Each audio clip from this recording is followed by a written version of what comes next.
প্রিয় শিক্ষার্থী বন্ধুরা, আসসালামু আলাইকুম। আশা করি সবাই ভালো আছেন। আজ আমরা বিবিএ অ্যাকাউন্টিং 4th ইয়ারের অ্যাডভান্স অ্যাকাউন্টিং পার্ট 2 বই থেকে consolidated statement on acquisition date and after acquisition date থেকে একটি অঙ্ক সমাধান করার চেষ্টা করব। আশা করি সবাই সাথে থাকবেন। আমরা যদি যে অঙ্কটা সমাধান করব সেটা যদি দেখি, যেটা ন্যাশনাল ইউনিভার্সিটি বিবিএ 2020 সালে এসেছে, অনুষ্ঠিত মেবি 2023 সাল। তো এই অঙ্ক করার ক্ষেত্রে আমরা জানি এই অঙ্কে মূলত 8টা ওয়ার্কিং করতে হয়। তো দেরি না করে আমরা ওয়ার্কিং এ চলে যাই। শুরু থেকেই দেখি কি কি ওয়ার্কিং করা যায়। তো প্রথমে যদি আমরা ওয়ার্কিং এর দিকে তাকাই, এটা হচ্ছে রেশিও অফ হোল্ডিং এন্ড মাইনরিটির ওয়ার্কিং করতে হয়। তো আমরা এটা কিভাবে করি চলেন আমরা দেখি। যে শেয়ার ক্যাপিটালটা আমরা প্রথমে খেয়াল করব। তো এস লিমিটেডের শেয়ার আছে হচ্ছে 2 লাখ টাকা, এবং 2 লাখকে যদি আমরা 100 দিয়ে ভাগ দিই তাহলে কত আসে? 2000 শেয়ার। এরপর যদি আমরা দেখি যে 1500 শেয়ার ইন এস লিমিটেড যে 1500 শেয়ার কেনা হয়েছে, কে কিনেছে? এইচ লিমিটেড কিনেছে। তাহলে 1500 মোট শেয়ার ছিল 2000, কিন্তু কিনেছে কত? 1500। তাহলে হোল্ডিং এর অংশ হচ্ছে 1500 এবং মাইনরিটির অংশ হচ্ছে 500। এখানে মাইনরিটি হচ্ছে এস লিমিটেড বা সাবসিডিয়ারি কোম্পানি। তাহলে আমরা 1500:500 দিব। তাহলে এটাকে যদি আমরা রেশিও করি, যে 5 × 5 = 15, তাহলে 3:1 হয়। এরপর যদি আমরা চলে যাই তাহলে কারেন্ট ইয়ার প্রফিট আমরা দেখব। তো কারেন্ট ইয়ার প্রফিট যদি আমরা নিচের দিকে আসি, যে অ্যাসেট সাইডে যে প্রফিট অ্যান্ড লস অ্যাকাউন্ট আছে 1 লাখ টাকা। তো প্রফিট অ্যান্ড লস অ্যাকাউন্ট যদি যখনই দেখবেন অ্যাসেট সাইডে আসে, বুঝবেন এটা ডেবিট ব্যালেন্স, মানে লস হয়েছে। তাহলে প্রফিট অ্যান্ড লস অ্যাকাউন্ট এটা কিসের ব্যালেন্স? লসের ব্যালেন্স।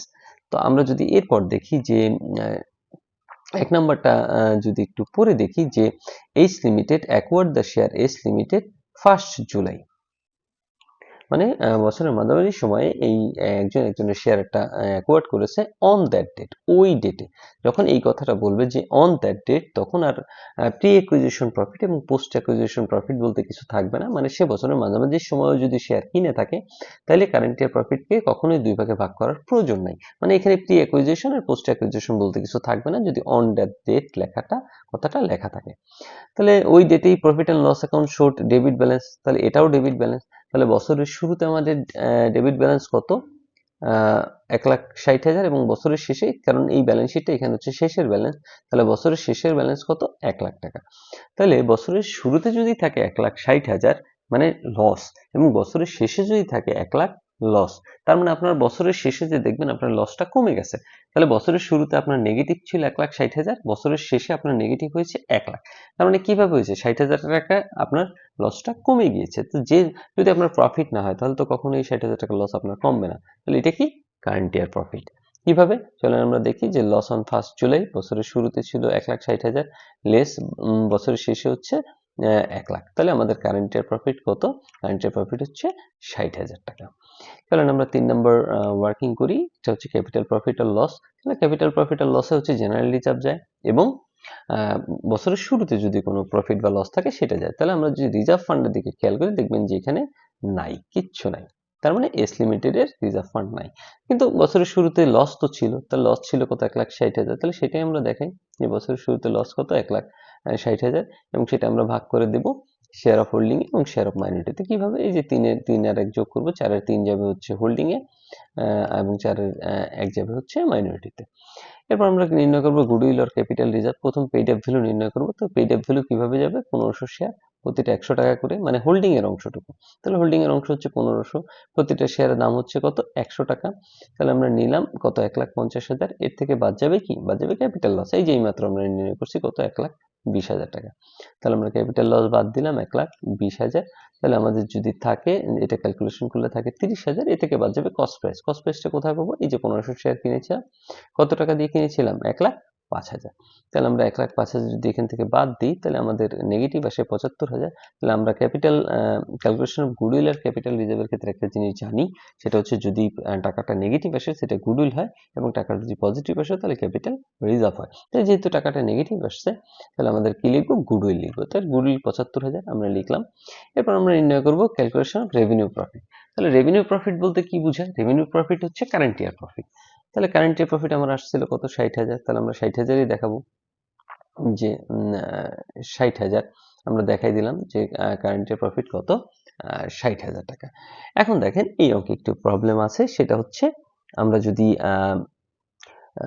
ডি নাম্বার সমন্বয়টা যদি একটু খেয়াল করি যে H limited propose 10% dividend for 2019 but effect has not been given in account. মানে এইচ লিমিটেড প্রপোজ ডিভিডেন্ড দিছে কত টাকা, প্রস্তাবিত লভ্যাংশ 10% ঘোষণা করেছিল, বাট এটার কোনো ইফেক্ট দেখানো হয় নাই। তাহলে ইফেক্ট দেখানো হয় নাই, কিন্তু এখন তো আমাদের ইফেক্ট দেখাইতে হবে। তাহলে এটা আমরা করব কি, রেভিনিউ প্রফিট এটার কাজ করব। তাহলে রেভিনিউ প্রফিটে চলেন আমরা কিভাবে কাজ করব একটু দেখাই। তাহলে আমাদের প্রপোজ ডিভিডেন্ড কত, 10% ঘোষণা করেছিল। তাহলে আমাদের টাকা ছিল কত, 2 লাখ। এস লিমিটেড টাকা ছিল কত, 2 লাখ।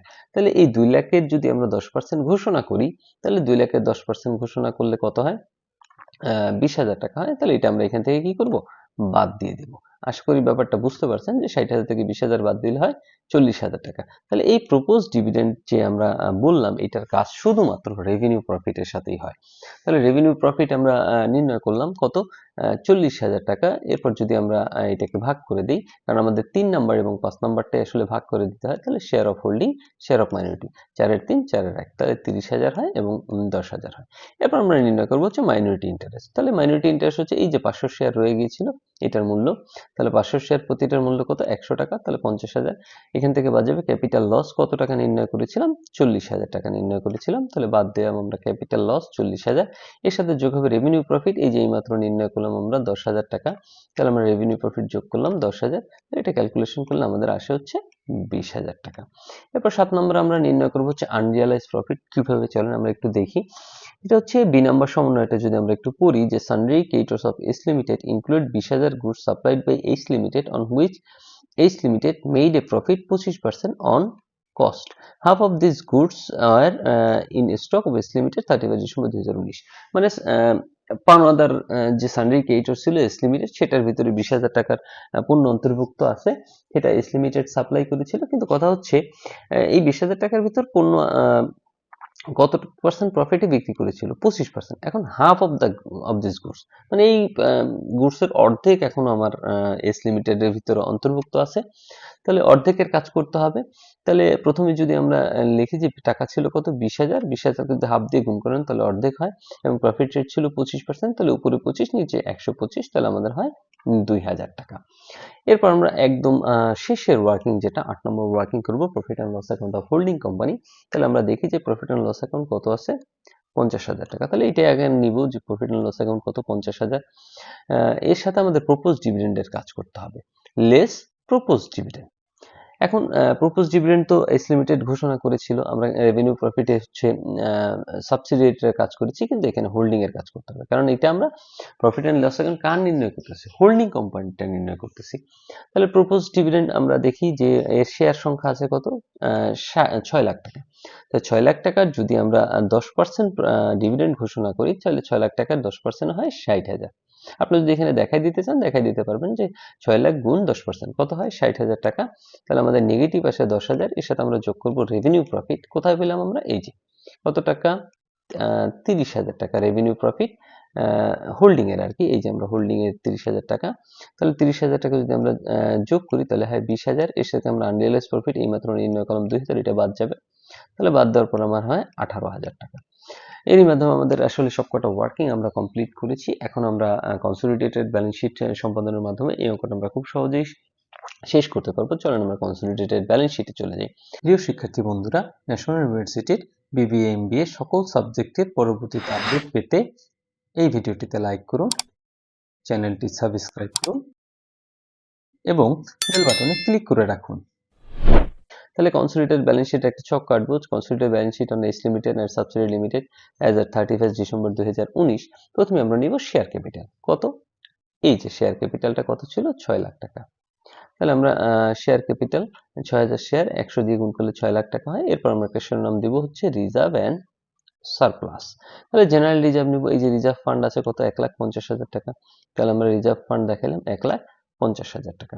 তারপর আমরা নিব হচ্ছে প্রফিট অ্যান্ড লস অ্যাকাউন্ট। কোথায় পেলাম, এই যে 8 নম্বর ওয়ার্কিং, কত টাকা ছিল, 18,000 টাকা। তাহলে প্রফিট অ্যান্ড লস অ্যাকাউন্ট 18,000 টাকা নিলাম।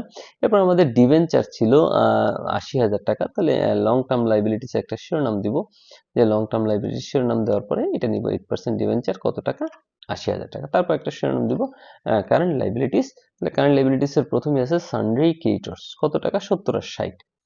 তা 70 আর 60 যদি যোগ করি 1,30,000 টাকা হয়, কিন্তু আমাদের এই যে 20,000 টাকার যে পণ্য ছিল একজনের ভিতর অন্তর্ভুক্ত, এই তিনটা ট্রানজেকশন, তাহলে 20,000 টাকা যদি আমরা বাদ দিই তাহলে কত হয় 1,10,000 টাকা।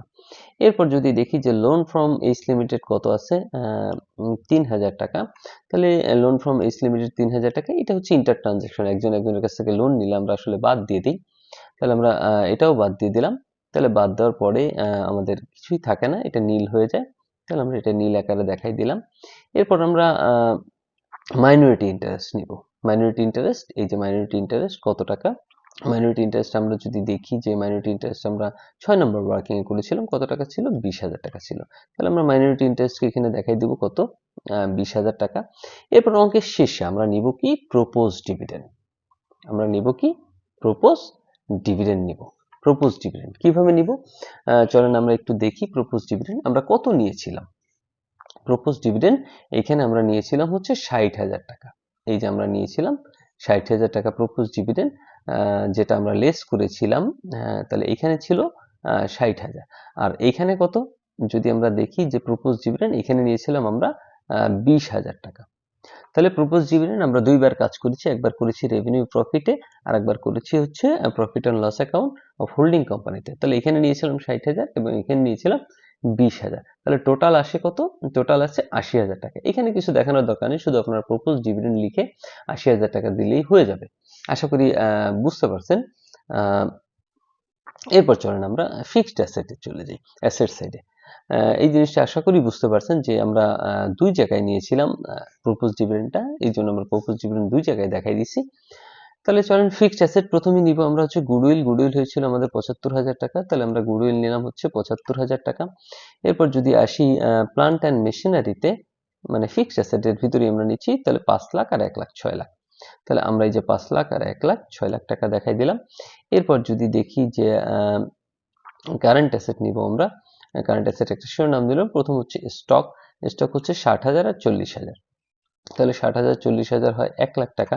এর থেকে বাদ যাবে আনরিয়ালাইজ প্রফিট, আনরিয়ালাইজ প্রফিট হয়েছিল আমাদের 2,000, কারণ এখান থেকে 2,000 বাদ দিলে হয় 98,000 টাকা। এরপর যদি দেখি যে loan due to S limited আছে, এটা ইন্টার ট্রানজেকশন, তাহলে loan due to S limited 5,000, এবং ইন্টার ট্রানজেকশন এই পাশে হয়েছিল কত, এই পাশে হয়েছিল 3,000 টাকা। এই যে আমরা তাহলে 5,000 থেকে যদি আমরা 3,000 বাদ দিই তাহলে থাকে হচ্ছে 2,000। এখন আমরা যদি দেখি যে এখানে আরেকটা জিনিস আছে যে সি নাম্বারে a cheque for 2,000 sent S limited, S limited respect loan was not received by S limited 5 January, মানে এই একটা চেক এস লিমিটেডকে পাঠাইছিল, বাট এটা পথেই রয়ে গেছে, মানে চেক ইন ট্রানজিট আকারে। তাহলে এটা যেহেতু বাকি টাকা, তো আমরা এইটা এখান থেকেও বাদ দিয়ে দিব, তাহলে আমরা যদি চেক ইন ট্রানজিট বাদ দিই তাহলে আসলে এখানে কিছুই থাকে না, তাহলে আমরা কিছুই নিইনি। এরপর যদি দেখি আছে কি ডেপ্টর্স আছে, ডেপ্টর্স 70,000 আর 40,000, তাহলে ডেপ্টর্স নিব আমরা 70,000 আর 40,000 1,10,000 হয়। তাহলে এখানে কেইটর্স থেকে আমরা বাদ দিয়েছিলাম কত, কেইটর্স থেকে বাদ দিয়েছিলাম এই যে 20,000 বাদ দিয়েছিলাম, এটা ইন্টার ট্রানজেকশন হবে, তাহলে এখান থেকেও বাদ যাবে 20,000, তাহলে 20,000 বাদ দেওয়ার পর হয় কত 90,000 টাকা। এরপর যদি দেখি কি আছে প্রিপেড রেন্ট আছে 10,000 টাকা, এখানে ওরা ভুল লিখছে, আপনারা এটা কেটে প্রিপেড রেন্ট লিখবেন, কত টাকা লিখবেন প্রিপেড রেন্ট 10,000 টাকা। এরপর ক্যাশ অ্যাট ব্যাংক আছে 1,30,000 আর 53,000, তাহলে ক্যাশ অ্যাট ব্যাংক লিখবেন 1,30,000 আর 53,000 যোগ করলে 1,83,000 হয়, এস প্লাস এস।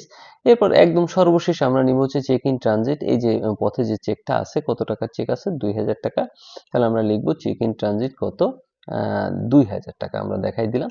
এরপর উভয় পাশে আমরা যোগ করব, এবার যদি যোগ করি তাহলে হয় 10,58,000 টাকা এবং অ্যাসেট সাইড যোগ করলে হয় 10,58,000 টাকা। এই ছিল অঙ্কের সমাধান, একটু বড় অঙ্ক, এবং প্রপোজ ডিভিডেন্ডে যেহেতু ঘোষণা করেছিল এবং প্রপোজ ডিভিডেন্ডের কিছু ঝামেলা ছিল। তো আশা করি বুঝতে পারছেন, যদি কোনো প্রশ্ন থাকে অবশ্যই কমেন্ট বক্সে কমেন্ট করতে ভুলবেন না, আর পরবর্তী ক্লাসের জন্য অগ্রিম শুভেচ্ছা রইল। ভালো থাকবেন সবাই, আসসালামু আলাইকুম।